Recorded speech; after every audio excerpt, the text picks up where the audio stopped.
आप देखो घरों में जब बिजली चली जाती है तो क्या होता है, आप परेशान हो जाते हो। आप हर थोड़ी देर पे पड़ोसी से पूछते हैं आपके यहाँ बिजली है, वो पड़ोसी किसी दूसरे पड़ोसी से पूछता है आपके यहाँ बिजली है।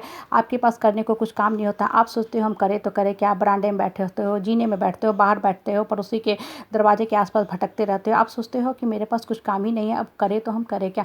लेकिन वही जब लाइट रहता है तो सारा दिन आप भागते रहते हो। बिजली की तरह बिल्कुल आपके शरीर में भी गति आ जाती है। आप दिन भर काम में व्यस्त रहते हो, टीवी देखते हो, मोबाइल चार्ज करते हो, लैपटॉप चलता रहता है, गाना बजता रहता है, क्रिकेट चलता रहता है, पड़ोसी के घर से वॉशिंग मशीन मिक्सिंग की आवाज़ आती है, कहीं कहीं मार्बल की घिसाई होती है। ये सारा चीज़ क्या करता है, एटमॉस्फेयर को लाइव बना देता है। बिजली की तरह पूरे एटमॉस्फेयर में रौनक रहती है, क्योंकि जो बिजली रहती है वो प्रकाश हमें देती है।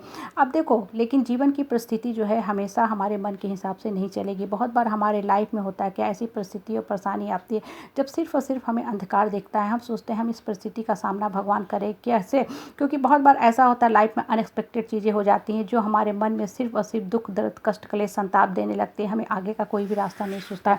आप देखो, जब बिजली चली जाती है, आप उस समय कुछ सामान उठाने के लिए दौड़ते हो तो क्या होता है, आपके पैरों में चोट लगती है, हाथ में चोट लगती है, घर के जो सामान है वही आपको चोट देते हैं। लेकिन फिर भी आप अपने जीवन की तो गति को नहीं रोकते हो। लैंप उठाते हो, कैंडल उठाते हो, दीपक उठाते हो और अपना काम को करने का कोशिश करते हो। समय ज़्यादा लगता है लेकिन फिर भी जीवन के काम को आप नहीं रोकते हो। आप जीवन को सुचारू ढंग से चलाने का कोशिश करते हो। देखो, ये बिजली चली जाती है ना, 3-4 घंटे के लिए जाए या 10 घंटे 24 घंटे के लिए, आपको ऐसा लगता है कि बिजली क्या है, बहुत लंबे समय से गया हुआ है, मेरा जीवन का गति रुक गया है। हमारे जीवन में जो परिस्थिति और परेशानी आती है, जिसे हम निगेटिविटी कहते हैं, अंधकार कहते हैं, वो भी बिल्कुल इसी तरह होती है। आती तो है थोड़ी देर के लिए, लेकिन उस समय हम इतने ज़्यादा परेशान हो जाते हैं, मन में निगेटिविटी इतनी घर करने लगती है कि वो समय हमें बड़ा ही लंबा लगने लगता है। आप सपोज करो कि आप बीमार हो, रात में अगर आप किसी बीमारी के चपेट में आते हो तो देखो आपको वो रात भी बहुत लंबा लगता है। आपको समझ नहीं आता कि कटे तो कटे कैसे, आप हर थोड़ी देर पे घड़ी देखने लगते हो। लेकिन वही अगर सुबह होता है, पाँव फट जाता है, तो आप हॉस्पिटल दौड़ते हो, डॉक्टर के पास दौड़ते हो, आप हर जगह अड़ोसी पड़ोसी से ही बात करते हो। उससे क्या होता है, मन प्रकाशमान होता है, मन में आशा का किरण जगता है, मन में अच्छी अच्छी भावना आने लगती है। देखो, लाइफ में जो परिस्थिति है, परेशानी है, वो तो आएगी ही आएगी, क्योंकि कर्म फल जो है वो हमें मिलना ही मिलना है। लेकिन अपने जीवन की गति को कभी भी मत रोको।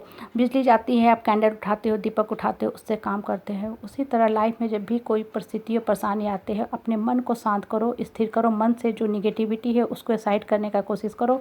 मन के अंदर जो श्री कृष्ण बैठे हैं वहाँ पे फोकस करो, श्री कृष्ण को उठाने का काम करो, अपने मन को ऊपर वाले से जोड़ो। देखो, आपको जीवन में बढ़ने का कोई ना कोई रास्ता मिलेगा ही मिलेगा।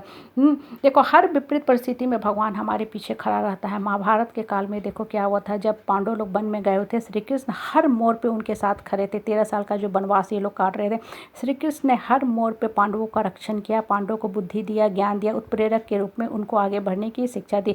देखो, कुरुक्षेत्र का जब युद्ध चल रहा था उस समय भी श्री कृष्ण ने अर्जुन का मोह भंग किया। अर्जुन को उन्होंने स्पष्ट रूप से बताया कि आज तुम्हारे जीवन की जो परिस्थिति है, परेशानी है, ये तुम्हारे अपने ही परिवार के लोग दे रहे हैं, इसलिए तुम इन लोगों से युद्ध करो। अर्जुन का मोह अपने भाई बंधु परिवार परिजन के प्रति, पितामह के प्रति बहुत ही अंधा था। उनका अंधा प्यार चल रहा था दिमाग में, वो युद्ध से हर जगह पे भाग रहे थे। तो कृष्ण ने हर जगह पे उनका मोह भंग करने का काम किया। लेकिन हम क्या समझते हैं, अपने जीवन में मोह भंग करने का मतलब कि अपने जीवन को अंत कर लो, खा लो, पी लो, सो जाओ, लटक जाओ, छलांग लगा लो, जो सरासर गलत है। ये पलायनवादी प्रवृत्ति है। इस प्रवृत्ति से आपके जीवन का दुख का कभी भी अंत होने वाला नहीं है। हमेशा जीवन में धर्म का रास्ता चूज करो। जब आप धर्म पथ पे रहते हो तो श्री कृष्ण बैठ के हमेशा आपको गाइड करेंगे। और ये मान के चलो कि आप जिस समाज में, परिवार में, परिवेश में रहते हैं, आपको दुख दर्द कष्ट क्लेश मिलेगा ही मिलेगा। वो भी आपको अपने ही परिवार वालों से मिलेगा। रामायण में देखो, हाँ, श्री राम को अपने परिवार वालों से उतना दुख मिला। महाभारत काल में देखो, पूरी जो घटना देखी गई हैं, जो हम पढ़ते हैं या और भी आदि जो धर्म ग्रंथ का हम स्टडी करते हैं, वो क्या बताता है, आप जिस परिवार में रह रहे हो वहाँ आपको दुख मिलना ही मिलना है, लेकिन आप उसके संघर्ष करके निकलना सीखो।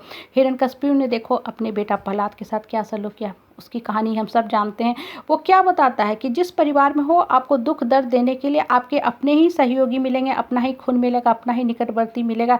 लेकिन आपको इस परिवार से भागना नहीं है, अपने मन को स्ट्रांग करना है और जीवन की लड़ाई में सफल होना है। और जीवन की लड़ाई में तब आप सफल होगे जब आपका आत्मा बल स्ट्रांग रहेगा। हम धरती पे देखो आए हैं अपने हिस्से का खुश मन से जीवन के जीने के लिए, समाज और परिवार को खुश करने के लिए हमारा जन्म नहीं हुआ है।